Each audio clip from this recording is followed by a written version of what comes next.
अस्सलाम वालेकुम। आज एक बहुत ही आम गलतफहमी के बारे में बात करेंगे जो कि पेशेंट्स में और मरीज़ों में और उनके लवाहकीन में अक्सर व बेशतर पाई जाती है। पेशेंट और उसके लवाहकीन कहते हैं कि डॉक्टर साहब हमारे मरीज़ का जिगर खून नहीं बना रहा। जब पेशेंट आके कहता है कि मुझे बताया गया है कि मेरा जिगर खून नहीं बना रहा, तो बेसिकली किसी भी मरीज़ का या किसी भी आम इंसान का जिगर खून नहीं बनाता। खून जो है बनाने का काम हड्डियों के अंदर मौजूद एक नरम मादा या हड्डियों का गोदा जिसको बोन मैरो कहा जाता है वो करता है। और ये बोन मैरो जैसे कि आपकी कूल्हे की हड्डी है, सीने की हड्डी है, पसलियाँ हैं और रीढ़ की हड्डी, इनकी हड्डियों के अंदर जो बोन मैरो है वो आपका खून बनाता है। तो आपका जिगर बिल्कुल खून नहीं बनाता, ये आपको पता होना चाहिए। उन बोन मैरो को जो इंस्ट्रक्शंस आती हैं वो एरिथ्रोपाइटिन से आती है और एरिथ्रोपाइटिन गुर्दे में बनती है। अगर जिगर की बीमारी बहुत एडवांस हो जाए तो खून की कमी हो सकती है, लेकिन इसका हरगज़ मतलब नहीं है कि आपका जो है जिगर वो खून बनाता है, जब मैदा खून बनाता है वो बोन मैरो ही बनाता है, तो इसका आपको पता होना चाहिए। एक चीज़ और जो मैं समझाना चाहूँगा कि जो आपका खून है वो 3 मुख्तलिफ़ किस्म के सेल्स से बनता है, red blood cells, white blood cells और प्लेटलेट्स। रेड ब्लड सेल्स जो हैं उनमें हीमोग्लोबिन होती है जो कि जिस्म में ऑक्सीजन को कैरी करती है, तो वो ऑक्सीजन कैरियंग है, उसकी कमी की वजह से आपको थकावट हो सकती है और सांस फूल सकता है। वाइट ब्लड सेल्स जो हैं वो आपकी कुव्वत मुदाफ़त इम्यूनिटी के लिए रिस्पॉन्सिबल्स होते हैं और वो हर तरह के इन्फेक्शन से जो है आपको की हिफाजत करते हैं। प्लेटलेट सेल्स जो हैं वो अगर आपको कभी ब्लीडिंग हो जाए तो खून को रोकने में काम आते हैं और ब्लीडिंग्स को रोकने और खून को बहता रहने में उनका रोल है।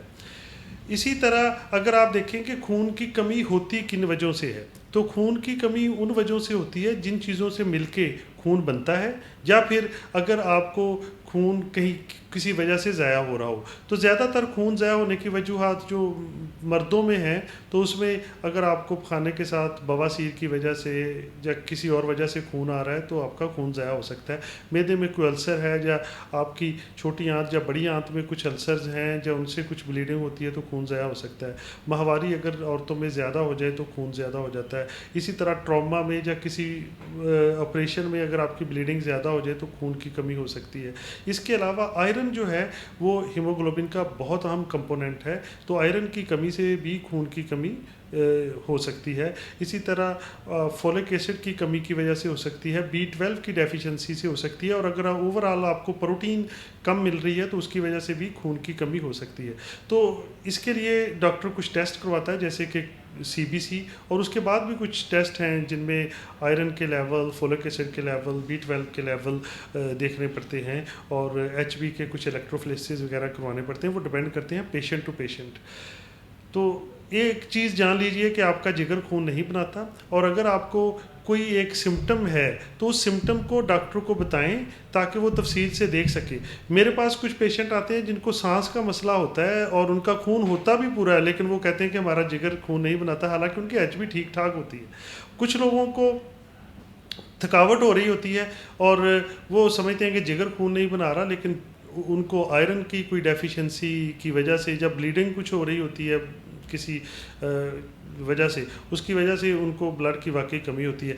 तो इन सारी चीज़ों में अगर आपको कुछ कन्फ्यूजन हो तो आपको चाहिए कि अपने डॉक्टर से रब्ता करें और ये चीज़ पक्की समझ लें कि आपका जिगर खून नहीं बनाता, बल्कि जिगर का काम और है। जिगर प्रोटीन की सिंथेसिस करता है, जिगर खुराक को प्रोसेस करने में मदद करता है, जिगर बाज़ जहरीले मादों को डिटॉक्सीफाई करता है, जिगर आपकी जो दवाइयाँ जाती हैं खाते हैं आप, उनके मेटाबॉलिज्म में आपकी मदद करता है। कुछ विटामिन्स का स्टोर भी जिगर में होता है। तो जिगर ये सारा कुछ तो कर रहा होता है, लेकिन वो आपका खून नहीं बना रहा होता।